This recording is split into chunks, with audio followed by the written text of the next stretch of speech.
Chers collègues, bien le bonjour. Aujourd'hui, on va voir en quoi, en tant que collaborateur caisse d'épargne, tu peux avoir un impact dans ta région. Et oui, ce sont nos actions locales qui influencent les grandes transformations sociales, environnementales et économiques de notre société. Bernard Werber décrit plutôt bien ce que je veux te dire. Nous sommes comme les grains de sable sur la plage, mais sans les grains de sable, la plage n'existerait pas. Eh bien là, c'est un peu pareil. Tes actions, tes décisions et même ton comportement ont un impact sur l'endroit où tu vis et où tu travailles. Alors je te vois venir. C'est bien gentil Camille, mais concrètement ça donne quoi?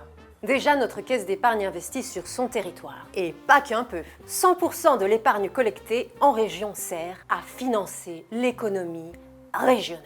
Imagine, Théo dépose 100 € sur son compte. Et cet argent va permettre de financer le crédit de Leïla pour ouvrir la petite boutique de ses rêves en centre-ville. Et puis l'hôpital public, l'école, le stade, le tram, l'association de quartier à côté de chez toi. C'est pas mal ça, simplement explique-moi comment les décisions d'investissement sont faites. C'est décidé par un groupe au niveau national, non?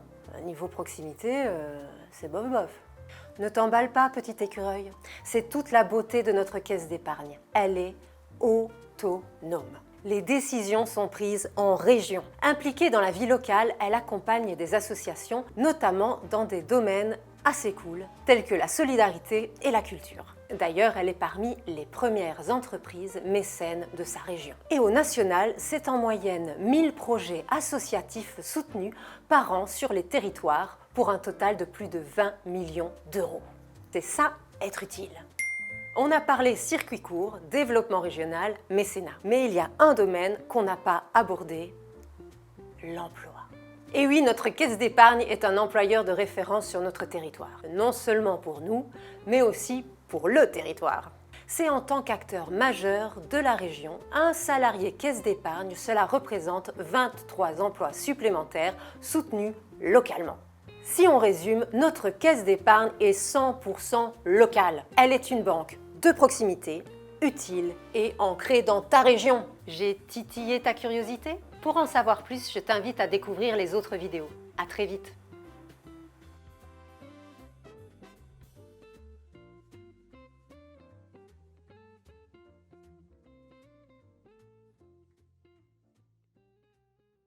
Chers collègues, bien le bonjour. Emploi, changement climatique, vieillissement de la population, l'attente pour avoir une place au concert de Beyoncé, les défis sont immenses. On n'est pas là pour dresser une liste à la Prévert, mais tu as l'idée. Tu vas me dire, ok, mais c'est quoi le rapport avec notre caisse d'épargne? C'est un acteur local. Elle a donc aussi un rôle à jouer dans les transformations. Et cela tombe bien car elle a toujours été pionnière dans les transitions de la société. Remontons dans le temps.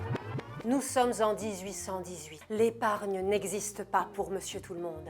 La sécu, les mutuelles, nada, niet, nicht. Et c'est là qu'arrive notre caisse d'épargne avec le livret. C'est une révolution. Et fun fact, il est accessible à toutes et à tous, qu'importe l'âge, la fortune ou le genre. À la fin du siècle, les femmes peuvent même ouvrir un livret sans l'accord de leur mari. Entre nous, on a été précurseurs. Il faut attendre 1965 pour que légalement les femmes puissent s'émanciper de leur mari au niveau financier. Girl power.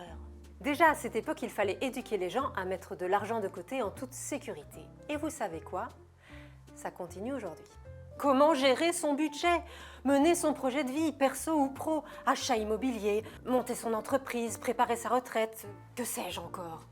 On peut penser avoir toutes les réponses et pourtant pas si simple, surtout qu'on est tous concernés. Nos agences répondent à toutes ces questions. C'est justement pour accompagner ceux et celles qui rencontrent des difficultés sur ces questions que l'association Finance et Pédagogie forme 50 000 personnes par an. Elle est d'ailleurs leader sur le sujet grâce au soutien des caisses d'épargne depuis plus de 60 ans. On passe à la suite. À ton avis, comment tu peux financer ta voiture pour aller au travail quand t'as vraiment, mais alors vraiment pas les moyens? Grâce au microcrédit. Pas n'importe lequel, hein. Si tu penses partir à Bali avec, oublie. Nous, on conseille, on accompagne les plus fragiles avec un micro-taux. Et notre impact ne s'arrête pas là. Nous sommes le premier financeur du secteur public et de l'économie sociale et solidaire. Associations, fondations et structures d'utilité. Pour le logement social, on assure toujours. Je m'explique.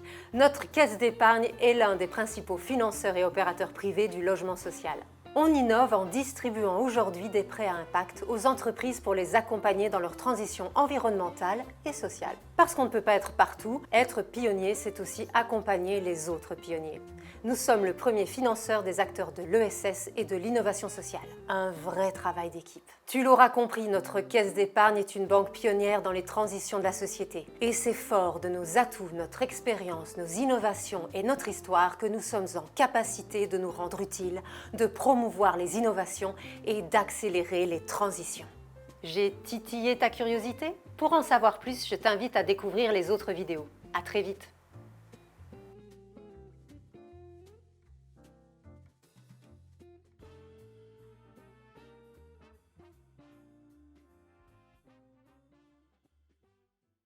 Chers collègues, bien le bonjour. On va commencer par une colle. À ton avis, à qui appartient la caisse d'épargne? Au grand chef écureuil? À de lointains actionnaires? C'est votre dernier mot, Jean-Pierre? Eh bien non, elle appartient 100% à ses clients sociétaires en région. C'est comme une copropriété en quelque sorte. Parce que c'est une coopérative depuis 1999. Et oui! Concrètement, nous ne sommes pas cotés en bourse, nous sommes indépendants des marchés financiers et personne ne peut nous racheter en mode OPA. Pas d'actionnaires, ok, mais alors à qui sont versés les bénéfices? Oui, où va la thune? Eh bien, d'une part, ils vont servir à rémunérer équitablement nos clients sociétaires en versant un intérêt servi aux parts sociales. Et d'autre part, ils vont permettre d'être mis en réserve dans les fonds propres. Et nos fonds propres, c'est quoi?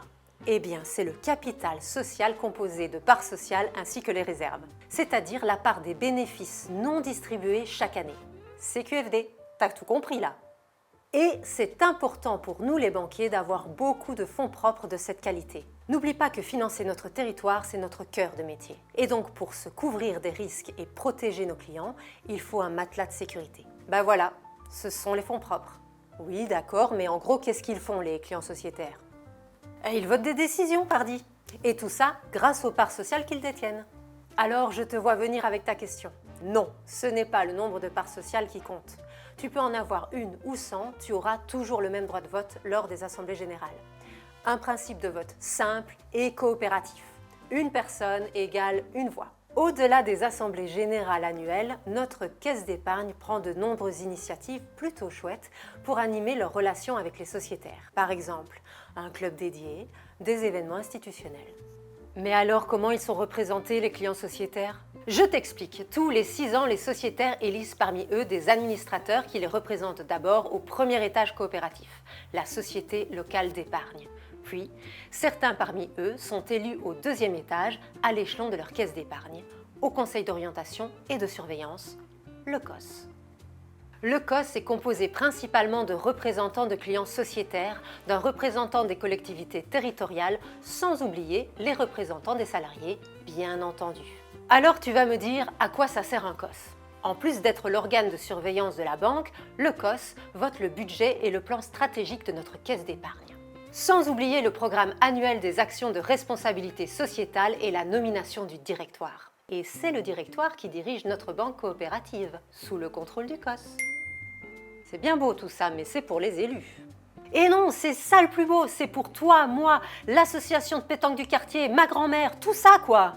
Bref, je suis client. Alors je peux devenir sociétaire en achetant une ou plusieurs parts sociales de ma SLE à 20 €. Et voilà, simple, basique.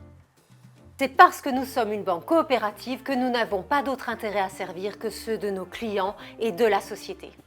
J'ai titillé ta curiosité? Pour en savoir plus, je t'invite à découvrir les autres vidéos. À très vite!